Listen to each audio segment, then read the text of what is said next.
be doing for most of today, blaming. All good, all good.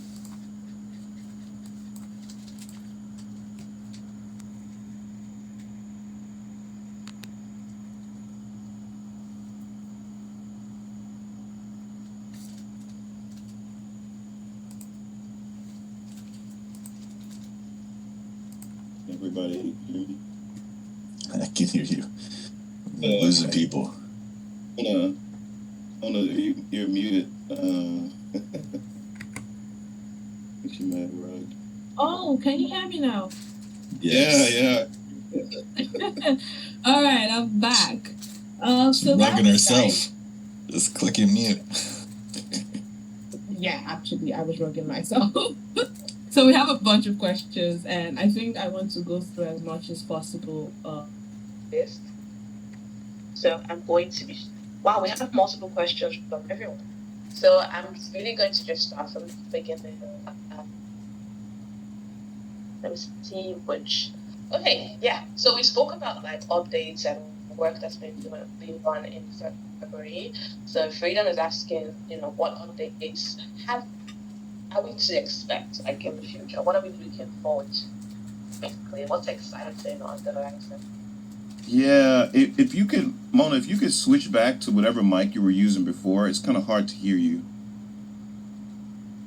Oh, really? Can you hear me now? There it is. Perfect. Yes, now I can hear you. All right. Can you repeat that for me? Oh, right. I spoke about, you spoke about like February and how exciting it's been. So there's a question here asking like, what are we looking forward to? What's coming up in the future? Anything exciting to like be looking up to for now? Yeah, absolutely. So February was great, right?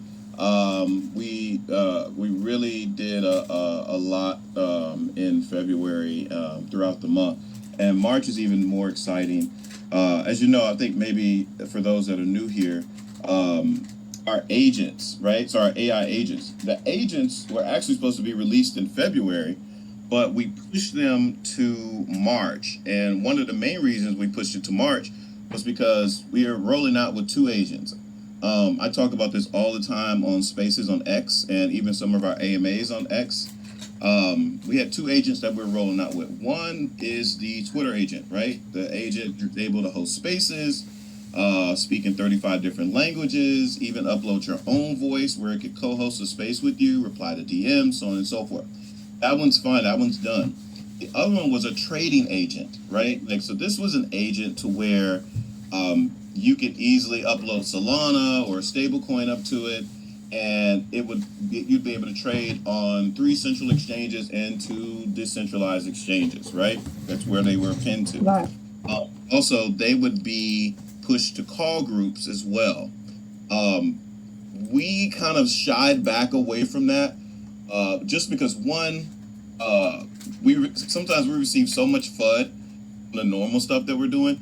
We can only imagine if introducing a trade agent into the platform where people are actually uploading their crypto and the AI agent is trading for them and they lose money, right?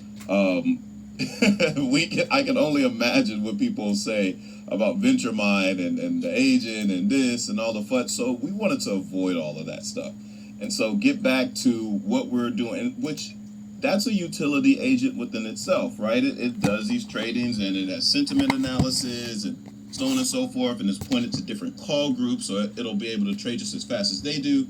But then you start seeing, especially in February, all these rugs and people just doing all types of stuff, beans and sniping and like it was crazy. I was like, oh no.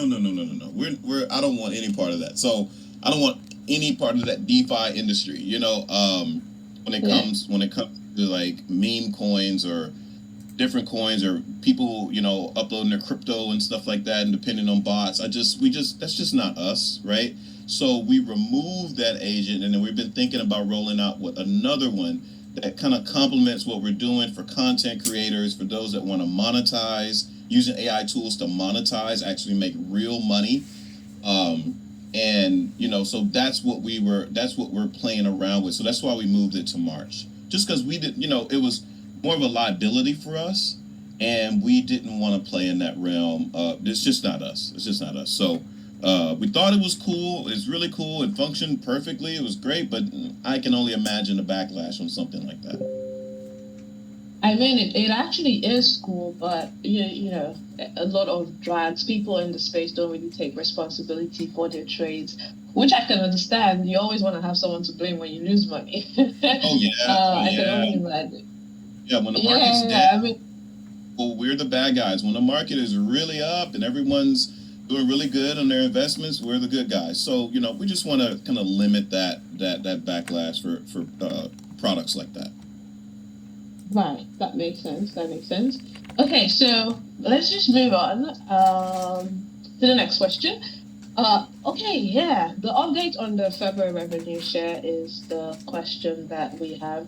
I think that was launched in February, and snapshots is being taken like every end of the month. I know an announcement went up a couple of days ago, but I think we need to clarify that on the score. And because the question is, previously holders and stakers are eligible, and some stakers did not need to stake to qualify. So the community is asking what happened and what's up with the revenue share. Yeah, absolutely. So the revenue share is still going. So let me kind of explain the revenue share, because I think we only talked about it through a post and never talked about it like an AMA. So this is how revenue share goes, is that us as VentureMind, we have an AI platform, right? We also have a robotics platform coming. But let's kind of stick to the AI platform. So the AI platform, we have tools, premium tools, soon to be AI agents, everything under the sun, right? That you can really use to create content, monetize. You're only limited by your mind of what you can use our tools for, right? On top of that, we have subscriptions. So people pay in crypto and soon to be Stripe. We'll soon be adding Stripe, so you can use your credit cards, and that's more so B2B. But we have subscription models, right, where you pay your crypto and you're able to use the tools, and it's on a monthly basis. People should be used to this if they're using ChatGPT or any other AI tools, or they pay a subscription. You have a monthly subscription. That's Web 2, Web 3. That's normal. These companies earn money, and so do we, right? So we're earning revenue. We're getting revenue coming in, right? So we have overhead costs. We have people we have to pay. We have different servers and things that we have to uphold and pay that monthly fee for. So that overhead cost is what we use our revenue for, that we get from our platform, right? Anything left over after overhead costs is profit. This is kind of one-on-one on business. It's profit, right? And so our revenue share was more so in the sense of, okay, if we earn a profit for that month, 30% of that profit will go to the community. So initially, the 30% that was going to the community, you say, okay, you have to hold venture, you have to stake venture, so on and so forth, and then you'll be able to claim, and there'll be a claimings tab and things like that. The issue that arose with something like that is when you hold something, and then you're promised a dividends, is what you call it, then that's a security. And we are not a security. We're a utility token, right? And so we didn't want to stop the revenue share model. So it's like, okay, great. So what can we do to make sure that the community gets their hands on these tokens? They can profit off of us, right? If we're having a successful month, they're having a successful month. Outside of them buying venture or whatever the case may be, that's your own choice, no, not financial advice. So it was like, okay, just take that profit and deposit it into the staking pool. People love staking. They love the APYs that we offer, and so on and so forth. And so it gets rid of the claims. You don't have to claim. There's no snapshot or anything like that. We will post that transparent wallet for the profit. That way people can kind of track it and kind of see how well the company is doing from a platform perspective. But we didn't want to get into that trouble, right? We're just trying to keep the straight and narrow here. There's just so much going on in the space. We don't want to put ourselves in harm's way by doing something that we're not supposed to. So the revenue share is still up. It's still going great. We made that deposit. Now it's all in the staking pool. If you go and pull up the staking pool, you'll see a big surprise there. But it kind of makes it super easy for those that really believe in VentureMind as well. Those that are staking and enjoying their daily payouts and stuff like that. So just kind of rewarding the community in that sense without getting in trouble and without putting ourselves in harm's way. So like I said before, profits 30% profit goes into the staking pool. You can utilize that profit by staking your venture tokens and earning those daily payouts. You can stake 1 month, 3 months, and so on and so forth. And we just extended the staking for until was it May 1st, Mike? I want to say May 1st. Correct. So May 1st. Yeah.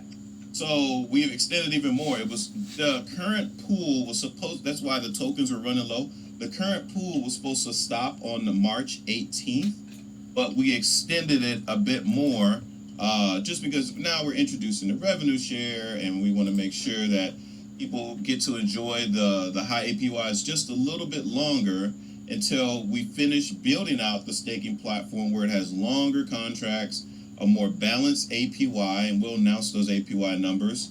And so for a longevity of staking, right? And so we just extended it. It's a great benefit to the community. People still get that 30% profit. And so, yeah, so kind of a win-win for everyone.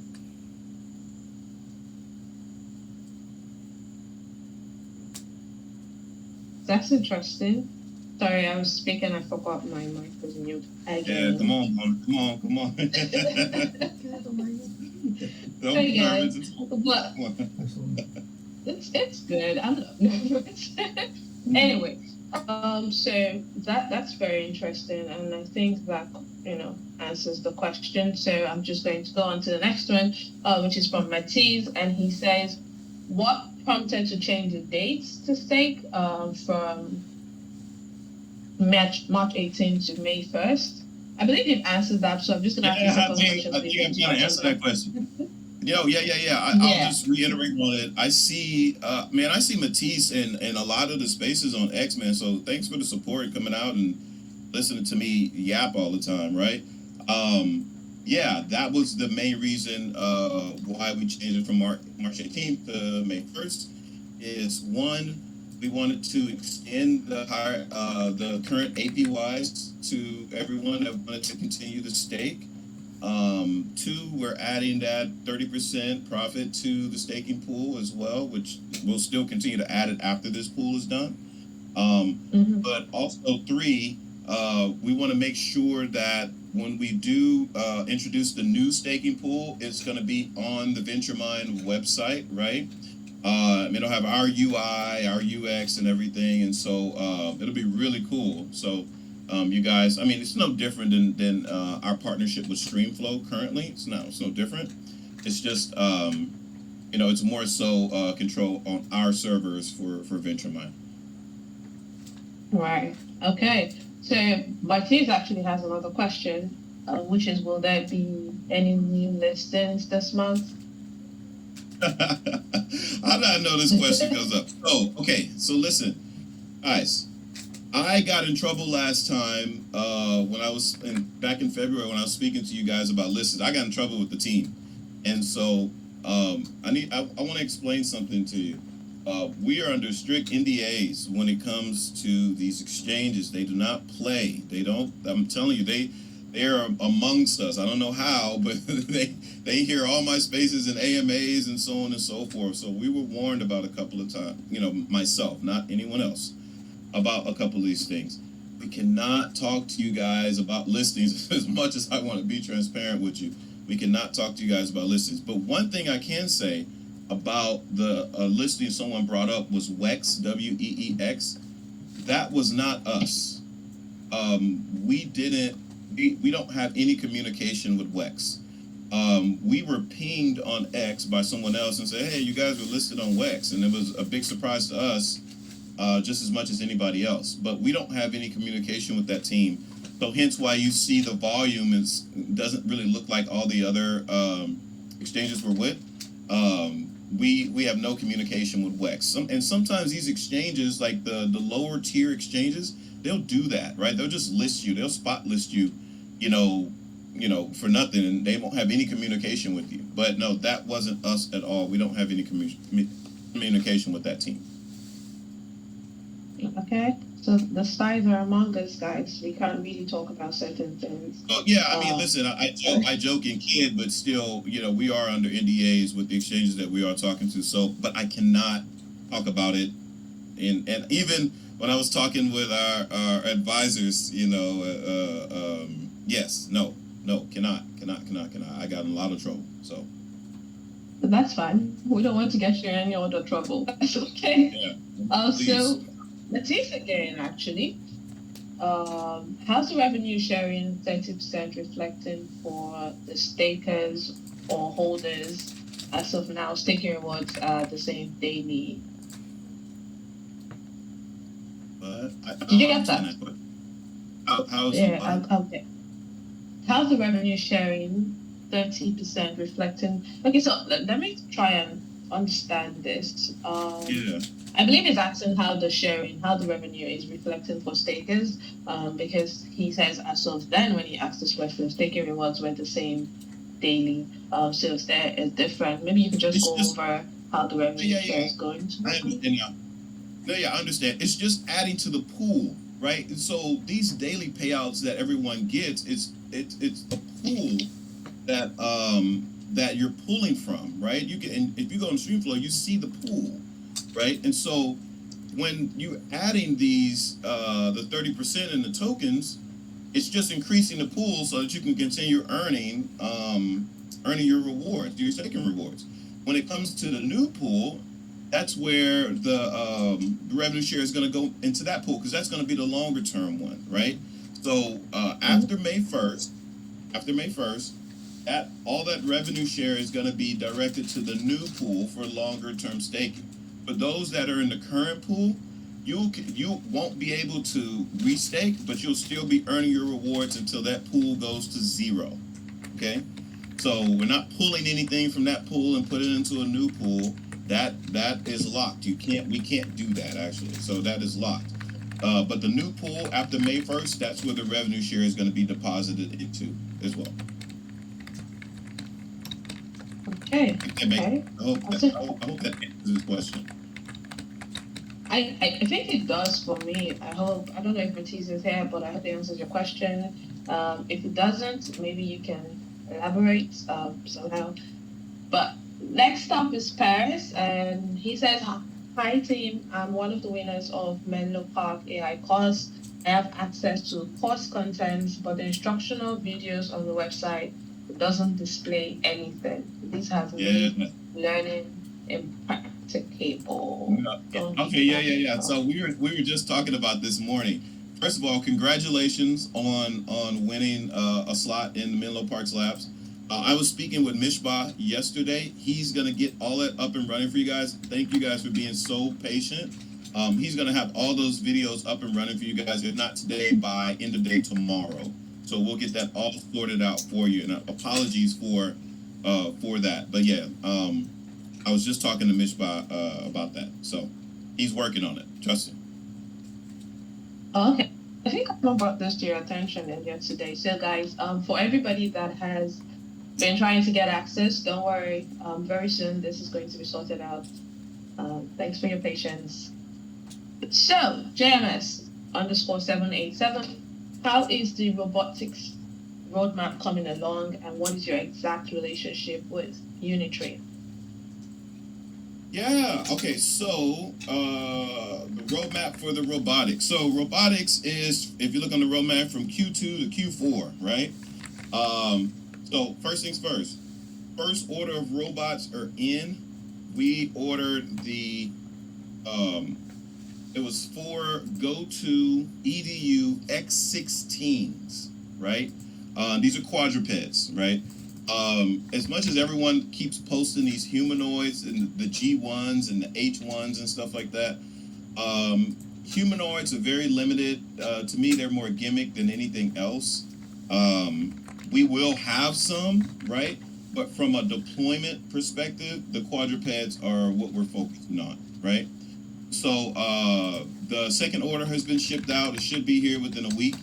We actually started making content for the robotics next week, and we'll start pushing all of that out. And the content is more so of a behind the scenes, a how the robot platform is gonna run, how the marketplace is gonna run, what is it gonna take to be an operator, what system and rigs do you need, CPU rigs, in order to qualify as an operator.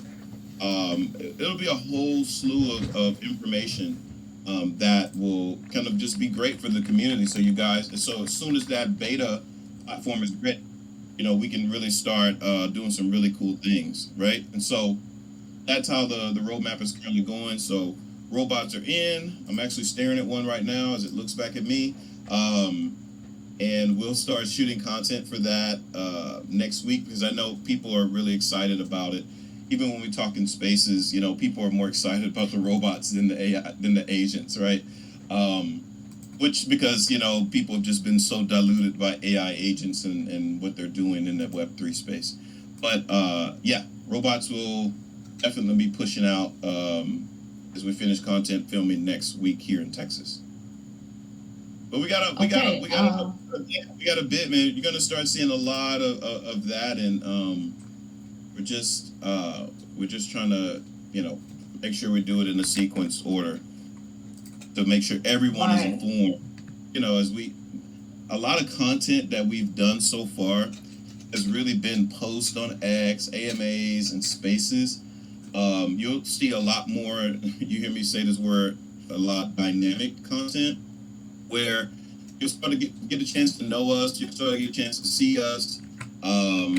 Live streaming, videos, more how-tos, just to get a bit more personal with the community and show them that what we're building is real. This isn't a gimmick. There's a lot of money behind VentureMind, a lot of money behind these robots and the software. Our IRL clients, our real clients, schools, banks, warehouses, construction sites, all contacts from previous ventures and things that I've done, that Michael's done, and the rest of the team. So people are excited outside of Web3. People are excited about what we're building, and that's just another. Once that's deployed, that's just another big revenue and profit based deal that we're doing with the robotics. It's not just for show. It's not just for content. It's not just for dancing and saying, "Oh, VentureMind's doing cool stuff with robots." This is an actual business, right? These are not, NFTs, meme coins, and things like that. This is actual real businesses solving real world problems. So yeah, just look out for that, and we're steady on track. The robots are about to take over. I'm just kidding. Yeah, not yet. Well, I think I asked another question, which is like, what is your exact relationship with Unitree? Oh, yeah. Sorry, I forgot about that one.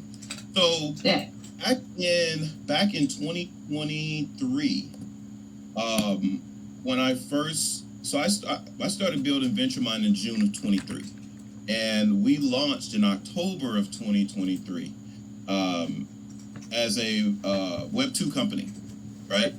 And that's when I started negotiating with Unitree.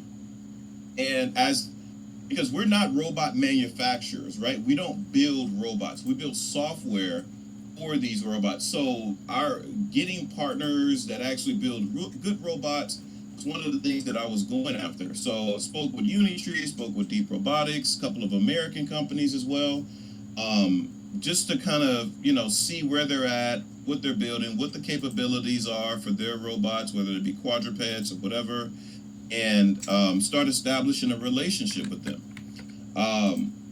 But it was super expensive. I mean, you're talking in excess of 5 figures, right? So per robot. So it was super expensive. So I kept my relationship going with them. I kept them on the progress that VentureMind is having. And once we were able to do our first raise, that's when we established our partnership. And there's multiple partnerships with Unitree. us on with Unitree is more so from a manufacturer standpoint. We buy directly from